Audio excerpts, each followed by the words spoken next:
It's that time. Welcome to Roadmap, how to take 3 listings a week until you're ready for more. Each week we have an exciting interview with somebody that's taking 3, 4, 5 listings a week.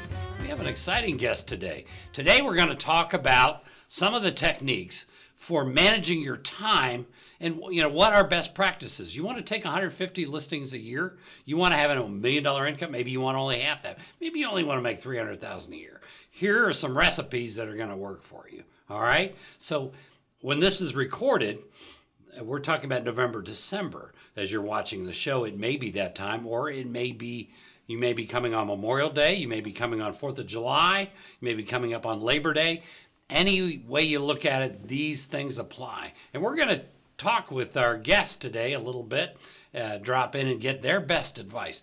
But here's some of the best advice out there. Number 1, always take your vacation when everybody else is gone. Have you ever tried to reach any human being during 4th of July week? Have you? Yet we have people that are taking vacations outside of that, and they're at home 4th of July week. That's too bad. Sure, I understand it's a little more expensive to travel and to go places and do things 4th of July week. I'm here to say spend the extra $700, $800, $900. Spend that, or extra $3,000, whatever it is for you, because you'll make that up by being on when everybody else is available. Does that make sense? 4th of July week especially. Always be gone that week. Always, always. Labor Day. Be gone Labor Day, that long Labor Day weekend. Don't wait a week later to save $500, because you'll save $500 and you'll lose $15,000. So be gone. You don't work for the post office, folks. Be gone when everybody else is gone. It's the rule of thumb. Now, we're in a unique time in November, December, where people say, call me back after the first of the year. And we want to get some of the best advice on that. So don't take my word for it. We're going to go to St. George, Utah. We're going to talk to John Ames and Chase Ames. They take 5, 6, 7 listings a week. And they've got this thing figured out for the holidays. What do you say when people say, call me after the holidays? How do you manage your time during November, December? How do you manage your time on Memorial Day, 4th of July week, Labor Day? How do you work all that? Because you don't have a boss to say you're on this day and you're off that day. What do you do? Welcome, John. Welcome, Chase. Glad you could be here. Thanks, Ren. Thank you, Ren. Good. Yes, sir. The key to that is the fact that you have to decide when you're going to work, and you have to decide when you're going to play. And the key is don't mix the two up. So you've got to have a schedule that you know on what days you're going to prospect and go on appointments, and don't start crossing over, because by doing that, all you're going to do is put yourself in a position where you're never working, ever. And so to that point, you know that during a holiday season, people are going to be home. Now, a lot of people don't want to be bothered during a holiday season, but here's the secret. People that really actually want to sell, they'll talk to you on a holiday, because it's at the top of their mind and the thing they have to get done in their life for whatever reason. So when you're calling people during a holiday type season, you don't care about the ones that are saying, not now, not call me in 3 weeks, so forth and so on. You're looking at for the one that says, I would like to meet you tomorrow, and they'll make time during the holiday season. So don't be put off by the people that say, call me back in 3 or 4 weeks. Be willing to take the hard hits in terms of don't call me today, call me in 3 weeks. You're looking for the one that says, I'll meet with you today or tomorrow. Why don't you come on out? So and those are A clients. Those are, I have to move and I have to move now. Yeah. Best of the best. They have high motivation. And those clients who absolutely cannot be turned this holiday season, no matter what, we're building our pipeline, getting our stock and our pile inventory ready for the beginning of the year. We know those clients will be listing. So we look for the 8 clients right now that we know we can list and sell before the holidays.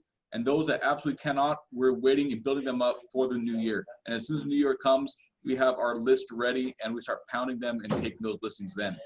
Perfect. So with those B clients, where do you leave them in the conversation? They call me the first of the year. What do you say? Good question. So let's say that right now we're at November 26th. We have 5 weeks until the first of the year. And if someone we're talking with today or Thursday of this week or Monday of next week, they say, well, give me a call back after the first of the year. Our response is we chuckle. Well, Ren, we appreciate that, but being as aggressive as we are, and that's how we sell at least 350 houses a year. Do you really think we're going to wait until January to call you? Look, I'll give you a call back in about 10 days and we'll check in with then, okay? So shorten up the cycle time that they're giving you and put them on your cycle time, and just say it with a chuckle and happiness. But you're doing two things. Number one is you're establishing rapport. Number two is you're taking control of the timeline and not letting them take the timeline, because 80% chance if you wait till January 7th to call them, Ren, what's going to happen? You and 14 other agents are all waiting for the day they can call them. And someone else is going to list them 8 days from now because you weren't talking to them in 8 days. Because they chuckled and you didn't. Yeah, That's so right. That's powerful, because think about when you say that to them, they hang up and they go, whoa, I think that's a pretty strong outfit I just talked to. They're Right. Days. They wouldn't take first of the year for an answer. That's great. That's fantastic. Ren, do you know what a heebie-weebie is? No. So on certain holidays, we call them heebie-weebie holidays. He be playing, we be working. So, as far as Memorial Day, Labor Day, Veterans Day, those types of things, you need to decide for yourself if those people are going to be taking the day off and sitting at home, or if they're going to be gone out of contact. So when you know that they'll be home and just not working, those are the holidays that we definitely don't take off and we keep working. But we know that some holidays, they're definitely out of town, they're definitely playing with family, and those are the days that we'll take off as well. Now, I know you guys take some days off, and because I know some of the adventures, I have heard some stories. Let's put it that way. But so how do you work the off versus on? How do you know when you're off? Is it something on your calendar that says I'm off, or how do you tell yourself?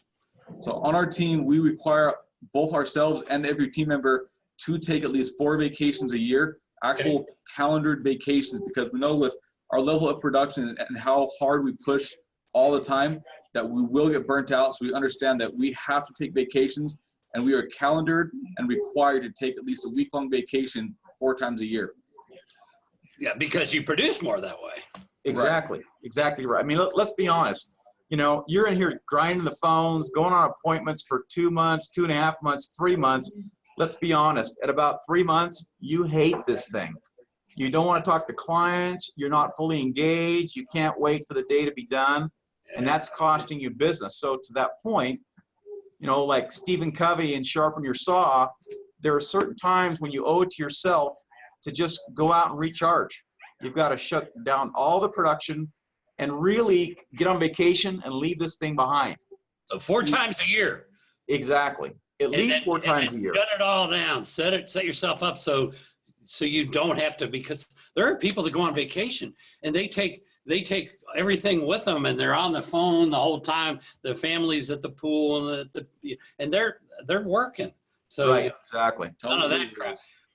Tell me about January 1st. What goes on with the Ames team on January 1st? Anything? So Chase just reminded me to remind all of you about my number one quote is, work when you work, play when you play, and don't mix the two up.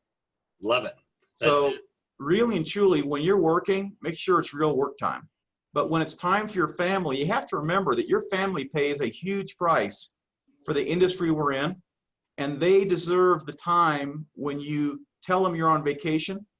So make the vacations planning a part of the process for your entire family. The kids, the wife, everybody knows on this date, we're headed to Cabo for a week, or on this date, we're doing a cruise up in Canada, so that the whole family is engaged, understanding why dad's gone this Tuesday, or why mom is missing 2 nights a week, is so that we have the income to have that great vacation, but we have to earn that over the time frame. So work when you work and play when you play, and don't mix the two up. And you leave your phone behind.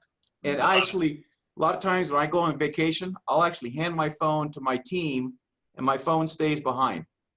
Love it. Love it. There we go. These are some best practices, everybody.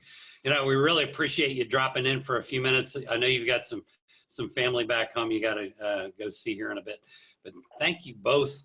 And it's pretty exciting what you're doing up in St. George. There's I've told this story before. There's a real estate agent in your town that said to me one time, talking on the phone, I asked about your name. She goes, I don't know why he thinks he needs every single listing in St. Joe. Gotta love it, don't you? Absolutely. Absolutely. All right. We'll see you guys soon. Thank you again. Have a great guys. rest of the week. You're welcome, Ren. Thank you all. By the way, everyone, look, between this and Ren and this Vulcan system, they have made millions upon millions of dollars for the Ames team. You cannot get there without Vulcan, without Ren. Well, thank you for the endorsement. I appreciate that. You know, it's the old expression, does your system work? And then the question is, do you? Exactly right. Exactly. All right. Take care. Thanks, Ren. Thank you. Bye-bye. Wasn't that a great interview? A few more thoughts that we need to look at when you're planning your year. Always have the next 2 months out in front of you. Always have. So if you're in November, December, you want to have November, be able to, at a glance, to look over. And if you've watched these interviews before, if you ask somebody about their schedule, you'll see them look over to the side and they have a big calendar up for the next 2 or 3 months. And on the days they're off, it says OFF. It's real clear they're off. And if you're a one-person show, you absolutely want to do this. You want to have on a marker board off on the days you're off, on the days you're on, to tell you, you better be working hard when it says on, and you better be enjoying yourself intensely when it says off. It works. We know that works. So that way you can actually not walk around. Am I working? Am I not? Now, when you're talking to people about the first of the year, the B clients that Chase and John mentioned, you want to, a lot of times they may say, well, call me after the first of the year. And I would always say, all right, you're talking about like the first week of January or the second week of January? Well, the second week of January. Okay, well, January 14th is a Wednesday. What I'd like to do is tentatively pencil in 1 o'clock on that day or 4 o'clock on that day. Would that be okay? And then I'll call you at least a week ahead and make sure that time works. Go ahead and set tentative appointments. Fill up your January calendar, even your February calendar. Go ahead and fill it up with tentative appointments. When you call back, again, because you're going to call back as they do 2 or 3 more times, you know, you can stop using the tentative word. Just remind them of that appointment on January 14th. So load your calendar up, because your competition may have leads, if they have anything at all, going into the first of the year, and you will have bona fide appointments. All this is very important, to have some structure, have a schedule, and enjoy a lot of time off. Now, one last thing, and Chase didn't mention this, but if you really want to have a schedule, it lends itself to the listing side of the business. You want to be a listing agent. You want to have 80% of your business coming from the listing side, have someone else for you on your team or by referral handle a lot of the buyer traffic. Okay? We want you to make a lot of money. Thanks for being here. And I want to thank Aaron Wittenstein, who broadcasts this show as a simulcast on the Lead Gen Facebook group. If you want to be part of that, go to facebook.com/groups/got objections. And he has a nice program there called trajectorynow.com as well. So, and then finally, if you really are serious about listing property, go get some delicious Grater's mint chocolate chip. It's the only one for listings. If go to graters.com, and you can find it anywhere in North America at your local store, and look online to find the store. It's the only flavor. They have a lot of other flavors, but those are for working with buyers. If you're into the listing side of the business, get the mint chocolate chip. If the listing is a little slow to sell, dig a hole in the front yard, bury it upside down, and your listing will sell very fast. Anyway, thanks for being here. We'll see you next week on an exciting Roadmap show. You too can list 3 or 4 or 5 listings a week. You can. See you soon.